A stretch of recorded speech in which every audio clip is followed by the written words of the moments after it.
اور اس مقصد کے لیے شعوری یا غیر شعوری طور پر انہوں نے دبیر کو ان سے کمتر دکھانے کا طریقہ اپنایا۔ تو انہوں نے یہ ثابت کیسے کیا؟ ان کے دلائل کیا تھے؟ شبلی کا طریقہ کار یہ تھا کہ انہوں نے اعلیٰ مرثیے کو جانچنے کے لیے کچھ مخصوص پیمانے مقرر کر دیے۔ انہوں نے کہا کہ بھئی سادگی، سلاست، فصاحت اور روزمرہ کا جو محاورہ ہے، بس وہی مرثیے کی سب سے بڑی خوبی ہے۔ لیکن غور کریں تو یہ ساری خوبیاں تو میرنیز کی شاعری کا درہ امتیاز تھیں۔ بالکل، یہی تو ڈاکٹر سحر کا نقطہ ہے۔ جب آپ جانچنے کے اصول ہی وہ بنائیں گے جو ایک مخصوص شاعر کی طاقت ہوں، تو دوسرا شاعر تو خود بخود اس ترازو میں ہلکا پڑ جائے گا نا۔ یہ تو بالکل ایسا ہی ہے جیسے کسی کرکٹ میچ میں کوئی کمنٹیٹر پہلے سے ہی ایک مخصوص ٹیم کا بہت بڑا فین ہو۔ ہاں بالکل، اور وہ کیا کرے گا؟ مطلب اگر دوسری ٹیم کا بیٹسمین آ کر ایک بہترین اور پھلک شگاف چھکا بھی مار دے تو وہ کمنٹیٹر یہ کہہ کر اسے مسترد کر دے گا کہ نہیں جی، شاٹ تو اچھا تھا لیکن بیٹسمین کا کریز پر کھڑے ہونے کا انداز کلاسیکل نہیں تھا۔ ہاں، یہ تشبیہ صورتحال کی بالکل درست عکاسی کرتی ہے۔ یعنی اگر ایک کھلاڑی کی طاقت اس کی ٹائمنگ نہیں بلکہ کلائیوں کا زور ہے تو آپ اسے ٹائمنگ کے ترازو پر رکھ کر تو فیل نہیں کر سکتے۔ بالکل صحیح کہا آپ نے۔ شبلی نے مرثیے کو صرف بول چال اور سادگی تک محدود کر دیا۔ انہوں نے اس بات کو یکسر نظر انداز کر دیا کہ مرثیہ ایک بہت وسیع صنف سخن ہے۔ جب دبیر ایک بہت پرشکو، عالمانہ اور عربی و فارسی سے بھری زبان استعمال کرتے تھے تو شبلی اسے غیر فطری کہہ کر رد کر دیتے تھے۔ جی، شبلی اسے ثقیل یا غیر فطری قرار دے دیتے تھے۔ ڈاکٹر سحر نے اسی رویے پر تنقید کی ہے کہ آپ ان چیزوں کو کیسے نظر انداز کر سکتے ہیں جو دبیر کی اصل طاقت تھیں۔ لیکن یہاں میرے ذہن میں ایک بڑا سوال پیدا ہوتا ہے۔ اگر دبیر کو اس وقت اتنی تنقید کا سامنا تھا اور ان کا انداز واقعی اتنا مشکل تھا تو انہوں نے وہ راستہ چنا ہی کیوں؟ مطلب وہ بھی سادگی اختیار کر سکتے تھے۔ ہاں نا، وہ بھی انیس کی طرح سادہ زبان میں مرثیہ کہہ سکتے تھے تاکہ ہر بندہ داد دے۔ انہوں نے جان بوجھ کر یہ مشکل راستہ کیوں اپنایا؟ یہی وہ مقام ہے جہاں ہمیں اس دور کے لکھنؤ کے ادبی ماحول کو سمجھنے کی ضرورت ہے۔ ڈاکٹر سحر واضح کرتے ہیں کہ دبیر کا یہ انداز کسی ضد یا محض خود نمائی کا نتیجہ نہیں تھا، گہرا اثر تھا۔ اچھا، ناسخ کا انداز تو ویسے ہی مشکل الفاظ اور صناعی بیدائی کے بے دریغ استعمال کے لیے مشہور تھا، تو دبیر پر ان کا اثر تھا؟ اثر بھی تھا، اور دبیر کی اپنی شخصیت بھی تو ایک عالم کی شخصیت تھی۔ انہوں نے عربی، فارسی، منطق، فلسفہ اور علم ہیت یعنی ایسٹرونومی کی باقاعدہ تعلیم حاصل کی تھی۔ واہ، مطلب باقاعدہ سائنسی علوم بھی پڑھے تھے؟ جی بالکل۔ تو جب ایک انسان کے ذہن میں علم کے اتنے دریا بہہ رہے ہوں تو ظاہر ہے اس کا اظہار اس کی زبان سے تو ہوگا۔ انہوں نے مرثیے میں ایک خالص علمی زبان متعارف کرائی۔ صحیح۔ بقول ڈاکٹر سید اعجاز حسین، دبیر کی شاعری کا اعلیٰ نمونہ ان کا کلام علمی ہے۔ انہوں نے مرثیے کو صرف رونے رلانے تک محدود نہیں رکھا بلکہ اسے علمیت عطا کی۔ لیکن دیکھیے، یہاں ایک اور منطقی الجھن پیدا ہوتی ہے۔ میرا ماننا ہے کہ مرثیے کا بنیادی مقصد تو دلوں میں درد جگانا ہے نا، کربلا کے مصائب کو بیان کرنا ہے۔ بالکل ایسا ہے۔ تو اب فرض کریں کہ ایک شاعر کربلا کی صبح کا منظر بیان کر رہا ہے اور وہ سفیدی کو یا ستاروں کے چھپنے کو بیان کرنے کے لیے علم ہیت کی اصطلاحات ڈال دے، سیاروں کی گردش کا ذکر شروع کر دے۔ تو آپ کا سوال یہ ہے کہ اس سے غم کا تاثر ختم ہو جائے گا؟ ہاں، کیا اس علمی بحث سے وہ فطری تاثر ٹوٹ نہیں جائے گا؟ مطلب مرثیہ سنتے ہوئے انسان روئے گا یا لغت کھول کر بیٹھے گا؟ یہ بہت زبردست سوال ہے، اور یہی وہ سخت اعتراض ہے جو عموماً دبیر پر کیا جاتا ہے، لیکن ڈاکٹر سحر نے اپنے مضمون میں اس کا بہت خوبصورت جواب دیا ہے۔ اور وہ کیا ہے؟ سب سے پہلی بات تو یہ سمجھنے کی ہے کہ دبیر کے سامعین کون تھے۔ لکھنؤ کے جن مجالس میں دبیر مرثیہ پڑھتے تھے وہاں صف اول میں کوئی عام یا ان پڑھ لوگ نہیں بیٹھے ہوتے تھے۔ اچھا، تو کون ہوتا تھا وہاں؟ دبیر دراصل اس انتہائی پڑھے لکھے طبقے کے ذوق کی تسکین کر رہے تھے۔ مطلب وہ ایک خاص حلقہ تھا جن کی ذہنی سطح عام لوگوں سے کافی بلند تھی۔ بالکل، ان سامعین کو محض سادگی سے رونا نہیں آتا تھا، انہیں آنسوؤں کے ساتھ ساتھ ذہنی اور فکری بالیدگی بھی چاہیے تھی۔ یعنی وہ چاہتے تھے کہ منظر میں کائنات کا نظام اور خدا کی قدرت بھی عالمانہ انداز میں بیان ہو۔ جی، اور ڈاکٹر سحر لکھتے ہیں کہ جب دبیر علم حیات کے اصطلاحات استعمال کرتے تھے تو وہ ان علماء کے ذہنوں کے تار چھیڑ دیتے تھے۔ اور حیرت کی بات یہ ہے کہ اس عالمانہ زبان کے باوجود جب دبیر مصائب کے بیان پر آتے تھے تو کیا ہوتا تھا؟ تو وہی پڑھا لکھا مجمع دھاڑے مار کر رو رہا ہوتا تھا۔ کمال ہے۔ لیکن جب آپ کے سامنے اتنے باریک بین لوگ بیٹھے ہوں تو ظاہر ہے انہیں متاثر کرنے کے لیے آپ کو بالکل مختلف قسم کے شاعرانہ ہتھیاروں کی ضرورت پڑتی ہوگی۔ جی، اور ڈاکٹر سحر نے ان ہتھیاروں کی بڑی شاندار نشاندہی کی ہے۔ ان میں سب سے نمایاں ہے مبالغہ آرائی، یعنی تخیل کی ایسی پرواز جو عام تصور سے باہر ہو۔ اور مشکل تشبیہات بھی؟ بالکل، انوکھی تشبیہات اور مشکل استعارات کا بے تحاشا استعمال۔ دبیر کا کمال یہ تھا کہ وہ ان چیزوں کو صرف سجاوٹ کے لیے نہیں بلکہ منظر کی ہیبت اور جلال کو بڑھانے کے لیے استعمال کرتے تھے، خاص طور پر میدان جنگ کے مناظر میں۔ میری نظر میں اس کو سمجھنے کے لیے ایک بڑی دلچسپ بصری تشبیہ ہے۔ اگر ہم سنیما کے پردے کی بات کریں نا تو انیس کی شاعری ایک بہترین اور حقیقت پسندانہ ڈاکیومنٹری فلم کی طرح ہے۔ ہاں، یعنی سیدھی اور سچی۔ بالکل، جس میں کوئی ایکسٹرا فلٹر نہیں، سیدھی دل پر جا کر لگتی ہے۔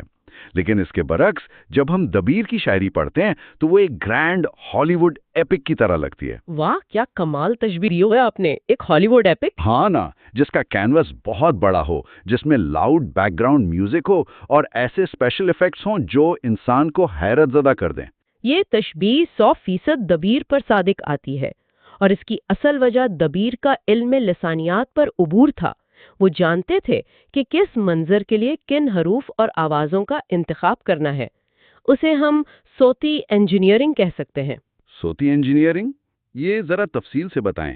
دیکھیں، جیسے میدان جنگ میں پہلوان کی آمد کا منظر ہے، ان کا ایک مشہور مصرع ہے، رخشندہ ہے رن مہر درخشاں کی ہے آمد۔ رخشندہ ہے رن مہر درخشاں کی ہے آمد، اس میں ایک گونج ہے۔ جی، اب ذرا ان الفاظ کی آوازوں پر غور کریں۔ رخشندہ، رن، درخشاں، ان میں رے، خے اور شین جیسی بھاری اور پرشکوہ آوازوں کی جو تکرار ہے وہ اتفاقی نہیں ہے۔ تو یہ جان بوجھ کر کیا گیا تھا؟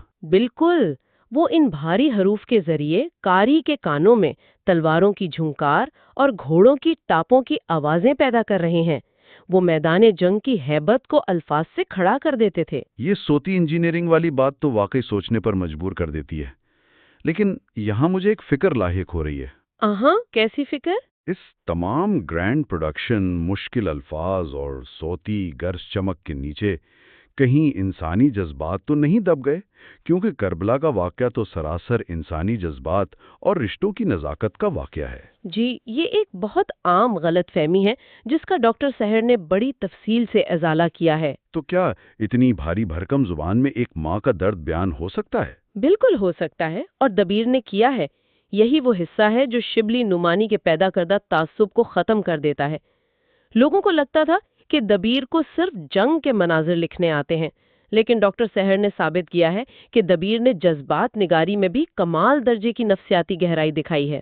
کوئی ایسی واضح مثال جو مقالے میں دی گئی ہو؟ بے شمار مثالیں ہیں، جیسے حضرت صغرا کے درد فراق کا بیان یا حضرت زینب کی بے بسی کی عکاسی۔